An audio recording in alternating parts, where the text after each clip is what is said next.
आप देख रहे हैं पब्लिक टाइम्स। आइए जानते हैं गोपालगंज की खास खबर। बरौली प्रखंड के बालाहां गांव निवासी इरशाद आलम की जेल में संदिग्ध परिस्थितियों में मौत के मामले में भाकपा माले का एक प्रतिनिधि मंडल पीड़ित परिवार से मिला और घटना की उच्च स्तरीय न्यायिक जांच की मांग की। प्रतिनिधि मंडल ने परिवार से मुलाकात कर शोक संवेदना व्यक्त की तथा न्याय दिलाने के लिए हर संभव सहयोग का भरोसा दिया। परिजनों ने आरोप लगाया कि 2 पासपोर्ट जारी होने के मामले में पुलिस ने इरशाद आलम को थाने बुलाया था। परिवार का कहना है कि एक पासपोर्ट पहले ही पटना पासपोर्ट कार्यालय में जमा किया जा चुका था और संबंधित दस्तावेज भी पुलिस को उपलब्ध करा दिए गए थे। इसके बावजूद उन्हें मानसिक रूप से प्रताड़ित किया गया और 4 जून को जेल भेज दिया गया। स्वजन का दावा है कि जेल भेजे जाने से पहले स्वास्थ्य जांच में उनकी स्थिति सामान्य थी। भाकपा माले जिला कमेटी सदस्य सुभाष सिंह कुशवाहा के नेतृत्व में पहुंचे प्रतिनिधि मंडल ने निष्पक्ष न्यायिक जांच, दोषी आरोपियों पर कार्रवाई, पीड़ित परिवार को मुआवजा, एक आश्रित को सरकारी नौकरी और परिवार सुरक्षा की मांग की। पार्टी ने चेतावनी दी कि निष्पक्ष जांच नहीं होने पर व्यापक जन आंदोलन चलाया जाएगा। राष्ट्रीय जनता दल सुप्रीमो एवं पूर्व रेल मंत्री लालू प्रसाद यादव का 79वां जन्मदिन गोपालगंज जिले में सद्भावना दिवस के रूप में उत्साहपूर्वक मनाया गया। इस अवसर पर राजद कार्यकर्ताओं और समर्थकों ने जिला अध्यक्ष दिलीप कुमार सिंह की अध्यक्षता में केक काटकर तथा एक दूसरे को मिठाई खिलाकर खुशी का इजहार किया। कार्यक्रम को संबोधित करते हुए जिला अध्यक्ष दिलीप कुमार सिंह ने कहा कि लालू प्रसाद यादव सामाजिक न्याय, धर्मनिरपेक्षता और गरीबों की आवाज के प्रतीक हैं। उन्होंने अपने राजनीतिक जीवन में वंचित, शोषित और पिछड़े वर्गों को सम्मान तथा अधिकार दिलाने के लिए लगातार संघर्ष किया है। उनके विचार और कार्य आज भी लाखों लोगों को प्रेरित करते हैं। राजद के प्रधान महासचिव इम्तियाज अली भुट्टो ने कहा कि लालू प्रसाद यादव ने भारतीय जनता में सामाजिक न्याय और समानता की नई पहचान स्थापित की है। इस दौरान कार्यकर्ताओं ने उनके स्वस्थ और दीर्घायु जीवन की कामना की और सामाजिक न्याय की लड़ाई को आगे बढ़ाने का संकल्प लिया। कार्यक्रम में सुमन कुमार यादव, मैनुद्दीन आलम, सुरेश प्रसाद यादव सहित कई कार्यकर्ता मौजूद रहे।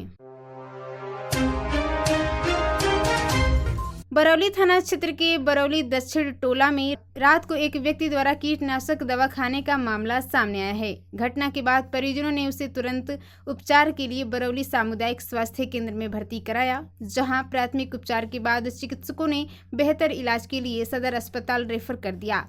जानकारी के अनुसार दक्षिण टोला निवासी रंजीत कुमार रात को अपने घर पहुंचे थे। बताया जाता है कि वह शराब के नशे में थे। घर पहुंचने पर उनकी पत्नी ने शराब पीने का विरोध किया और उन्हें इस आदत को छोड़ने की सलाह दी। इसी बात को लेकर पति पत्नी के बीच कहासुनी शुरू हो गई। परिजनों के अनुसार पत्नी की बातों से नाराज होकर रंजीत कुमार ने घर में रखी कीटनाशक दवा का सेवन कर लिया। दवा खाने की कुछ ही देर बाद उनकी हालत बिगड़ने लगी और वह अचेत हो गए। यह देख पत्नी ने शोर मचाया, जिसके बाद परिवार के सदस्य और आसपास के लोग मौके पर पहुंचे। सभी ने मिलकर उन्हें अस्पताल लेकर पहुंचे। चिकित्सकों की निगरानी में उनका इलाज जारी है। वहीं पुलिस मामले की जांच में जुटी हुई है। बरौली थाना क्षेत्र के सोनवर्षा गांव के समीप NH 27 पर एक सड़क हादसे में बाइक सवार जीजा और साली गंभीर रूप से घायल हो गए। हादसा उस समय हुआ जब उनकी बाइक अनियंत्रित होकर आगे चल रहे ट्रक के पीछे जा घुसी। घटना के बाद स्थानीय लोगों की मदद से दोनों घायलों को अस्पताल पहुंचाया गया। जानकारी के अनुसार देवापुर गांव निवासी सोनू आलम अपनी साली समीमा खातून के साथ एक शादी समारोह से बाइक पर लौट रहे थे।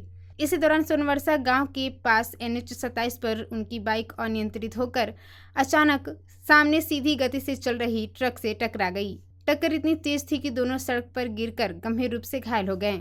घटना की सूचना मिलते ही आसपास के लोग मौके पर पहुंचे और दोनों को बरौली सामुदायिक स्वास्थ्य केंद्र में भर्ती कराया। प्राथमिक उपचार के बाद चिकित्सकों ने बेहतर इलाज के लिए सदर अस्पताल रेफर कर दिया, जहां दोनों का उपचार जारी है। हादसे के बाद पुलिस ने क्षतिग्रस्त बाइक को जब्त कर लिया है तथा मामले की जाँच शुरू कर दी गई है। मांजगढ़ थाना क्षेत्र के गोविंदापुर गांव में मां बेटे के साथ मारपीट कर उन्हें घायल करने के मामले में पुलिस ने त्वरित कार्रवाई करते हुए 3 आरोपितों को गिरफ्तार कर जेल भेज दिया। गिरफ्तार आरोपितों की पहचान उपेंद्र माझी, गौतम माझी और गोरख माझी के रूप में की गई है। जानकारी के अनुसार गोविंदापुर गांव निवासी जयनाथ माझी ने माझागढ़ थाने में 4 लोगों के खिलाफ प्राथमिकी दर्ज कराई थी। दर्ज शिकायत में उन्होंने आरोप लगाया कि आरोपितों ने उनके साथ मारपीट की और विरोध करने पर उनकी मां सरस्वती देवी को भी जमीन पर पटककर घायल कर दिया। पीड़ित का आरोप है कि मारपीट के दौरान उनकी जान लेने की नीयत से गला दबाने का भी प्रयास किया गया। घटना की सूचना मिलने के बाद पुलिस ने मामले की जांच शुरू की और आरोपों की पुष्टि होने पर त्वरित कार्रवाई करते हुए 3 आरोपितों को गिरफ्तार कर लिया। गिरफ्तारी के बाद सभी का माझा सामुदायिक स्वास्थ्य केंद्र में मेडिकल परीक्षण कराया गया। इसके बाद उन्हें न्यायिक हिरासत में भेज दिया गया। माझागढ़ थाना प्रभारी निरंजन कुमार ने बताया कि मामले में दर्ज प्राथमिकी के आधार पर कार्रवाई की गई है तथा शेष आरोपितों की गिरफ्तारी के लिए भी पुलिस प्रयासरत है। गोपालगंज में सुबह हुई रिमझिम बारिश से लोगों को भीषण गर्मी और उमस से राहत मिली। कई दिनों से पड़ रही तेज गर्मी के कारण जनजीवन प्रभावित हो रहा था, लेकिन बारिश होने के बाद मौसम सुहावना हो गया और लोगों ने राहत की सांस ली। बारिश का सबसे अधिक लाभ किसानों को मिला, जो धान की नर्सरी तैयार करने के लिए लंबे समय से बारिश का इंतजार कर रहे थे।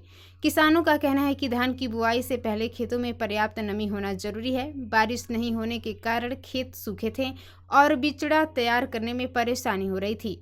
गुरुवार की बारिश में खेतों में नमी आ गई है, जिससे किसान अब धान के बीज डालकर नर्सरी तैयार कर सकेंगे। किसान चंद्रमा भगत, रामनाथ भगत, अशोक भगत और रामजी भगत सहित अन्य किसानों ने बताया कि समय पर मानसून की शुरुआत खेती के लिए शुभ संकेत है। उनका कहना है कि यदि आगे भी मौसम इसी तरह अनुकूल बना रहा तो धान, मक्का और दलहन फसलों की खेती समय पर हो सकेगी। किसानों को उम्मीद है कि इस वर्ष अच्छी बारिश से कृषि उत्पादन बेहतर रहेगा और फसलों की पैदावार में बढ़ोतरी होगी।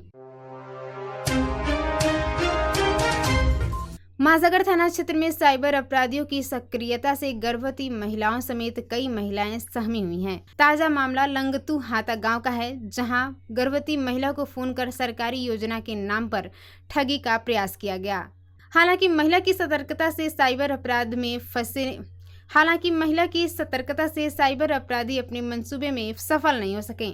जानकारी के अनुसार लंगतू हाता गांव निवासी गुड्डू चौहान की पत्नी सविता देवी के मोबाइल पर सुबह एक व्यक्ति ने फोन किया।